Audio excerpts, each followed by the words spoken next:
What puts you at ease? What gives you that warm, familiar feeling that everything's going to be okay?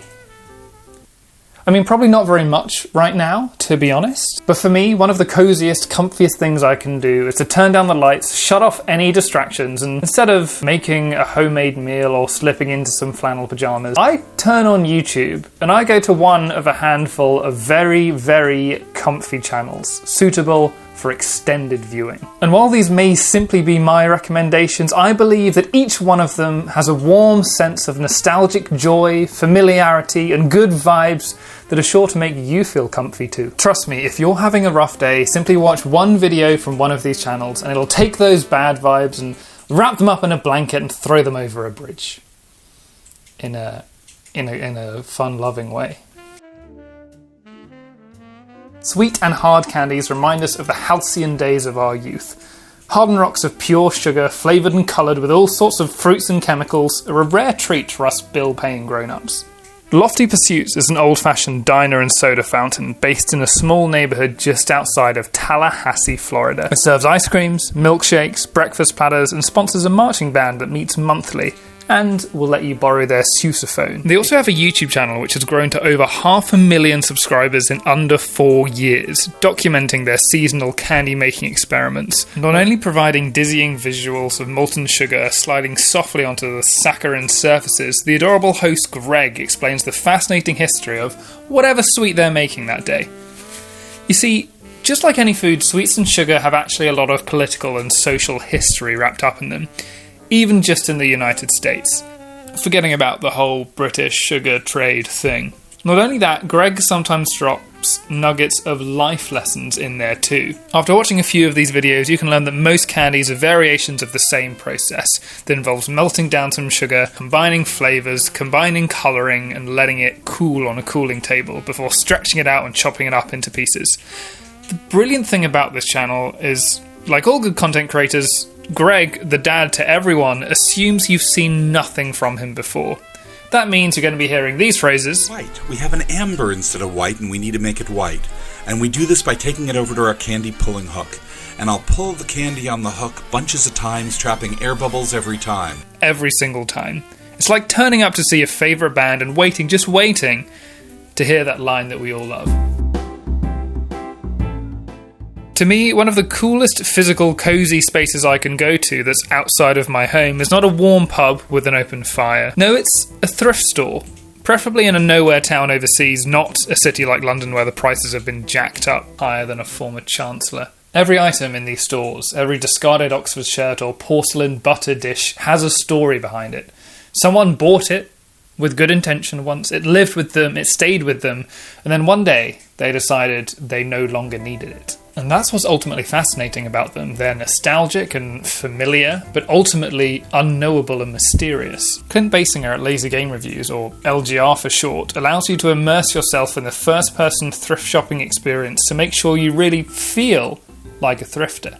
LGR is normally a typical retro games and tech collector, and he lets us have a peek behind the curtain at how he builds his collection in his series called Thrifts. He's based somewhere in North Carolina, and he visits 4 or 5 stores in each episode, which means that the Goodwills he pops into haven't been ripped apart by trendy TikTokers trying to flog stuff on Depop. The articles of history and technology are genuinely fascinating, from an ancient old rare PC to big box PC games to things you probably don't want to buy at Goodwill. My experience of charity shops usually involves buying it, playing with it for about 5 minutes, realising it doesn't work, and then throwing it in the bin. Clint goes one step further. He takes it home, he gets it working, and then he explains the history behind it. The only thing better than pondering the history of household items is having them actually explained to you by a man with a sweet, sweet, deep voice. And if that doesn't win you over, maybe the recurring good luck rituals will, or even the community of hundreds that he's inspired to get out of the house and find their own thrifting gems.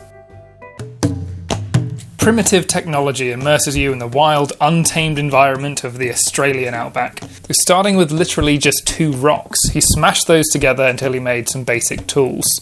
He used those basic tools to cut down some trees and turn them into planks, and he used those planks to build a hut.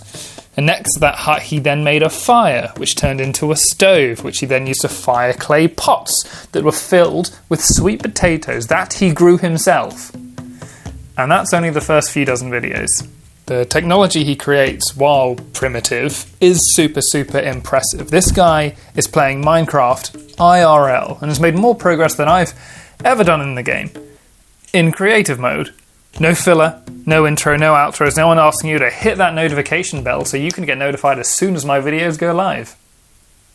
All that you're left with is a tap tap tap of stone on wood and the roaring of a fire enclosed in mud. It's the perfect backdrop to a comfy evening indoors and a great way to forget about the 9 million other people that surround you in this city.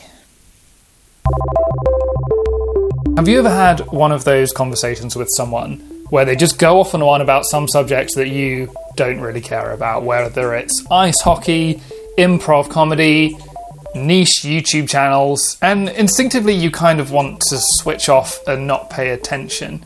But because they're talking about it so enthusiastically, with such vigour, you can't help but also be enraptured. That's what Technology Connections is. Alec Watson details the history and evolutions of seemingly boring household items, from televisions to freezers to dishwashers to microwaves, all with a hefty dose of dry humour and wit. The very first Technology Connections video I watched was an 18-minute video about a toaster, explaining how this specific type of vintage toaster toasted toast to the terrific toastiness that triumphs over the terrible 20th century machines.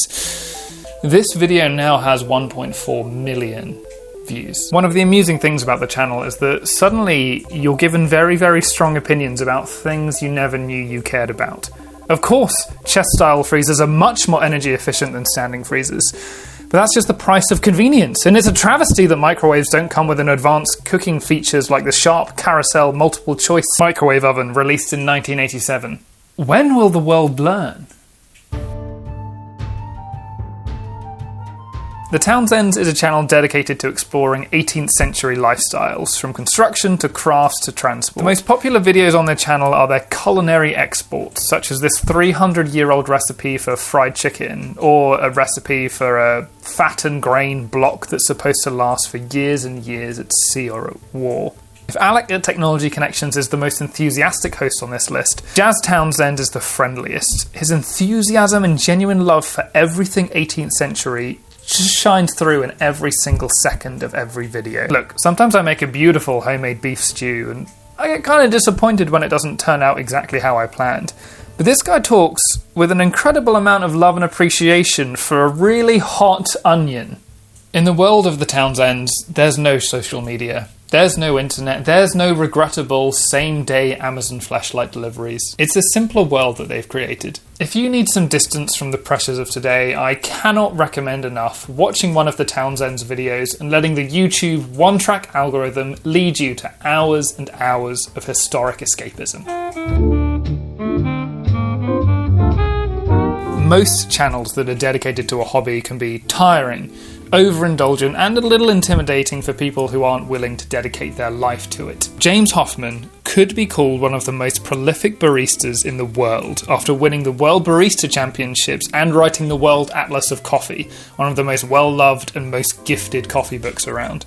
But his channel isn't solely for the coffee know-it-alls who can spend thousands of pounds on espresso machines and pay over £10 a bag for their morning brew. Don't get me wrong, he is definitely one of those people, but he doesn't expect you to be. James's channel is the expert perspective on the day-to-day usage of the most widely consumed stimulant in the world. He does know his coffee, and he does that weird, gross sipping thing to prove it. But with the classic British style, he also makes you aware of the trade-off and costs to it, often saying the familiar refrain, "When people ask me, what espresso machine should I get for my house? Well, I ask them a question back. Do you really want a new hobby?" You see, this guy has the patience to make espresso every day. I do not, and I like that he understands that. I like that he knows that when I'm looking at a review of an espresso machine that costs as much as 4 of my holidays to MacLeod, I'm not actually considering buying it. It's purely for entertainment and escapism. What's more, he's what we like to call in these parts just a really good bloke. After making some comments towards a product that were pretty harsh in his smaller days, he then subsequently took it down and apologised for it when he got a little more internet clout. He actively encourages people not to take part in giveaways that could boost his following even more. James Hoffman's one of those channels that I can stick on a Sunday morning, knowing I'll get 10 to 15 minutes of interesting, no drama, highbrow edutainment without feeling bad about it.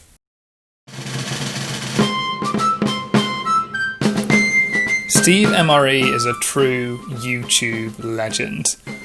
Operating for many years, his ration opening exploits have landed him millions upon millions of views, world acclaim, and even a trip to the hospital. Who knew that sourcing and opening antique military rations, some as old as the First World War, would garner such high online interest? Maybe it's the range of food, supplies, cigarettes that hide inside each foil-wrapped, perfectly portioned package. Maybe it's the far-flung eras and locales these hail from, seeing dozens of international conflicts over many decades. But for me, I think it's all down to Steve's enthusiasm. You can tell he's opening them up with absolute amazement. And this isn't the flash-in-the-pan unboxing you'll get from other channels. Steve takes his time. He savours every moment, with some videos lasting 30, 45 minutes. I've spent many an evening starting to watch one of these videos and slowly drifting off to sleep as I hear a man describing some fruit oat biscuits. A very quick side note, I think this is probably one of the only YouTube channels you'll find a man enjoying and praising cigarettes with such enthusiasm. Definitely one of the most unusual cigarettes I've ever had. It's just a bit of a throwback. Now this is just a mere 7 of my top YouTube channels that I watch to distract me from... Do you watch some specific channel or channels that put you at ease? Do you have a specific video that you watch on repeat? Have you got deep into the weirder genres that I haven't even covered? Let me know in the comments and I'll be sure to cover them in a future video. Because I have a lot of honourable mentions that did not make it into this video, and I could go for a whole another one. Before I finish though, gotta give a shout out all the times to Full Fat Videos and Midway to Main Street. That would be number 8 and 9 if I could go up to that number, because I can't. 7's the number. Thanks for watching, friends, and I'll see you back at the fireplace.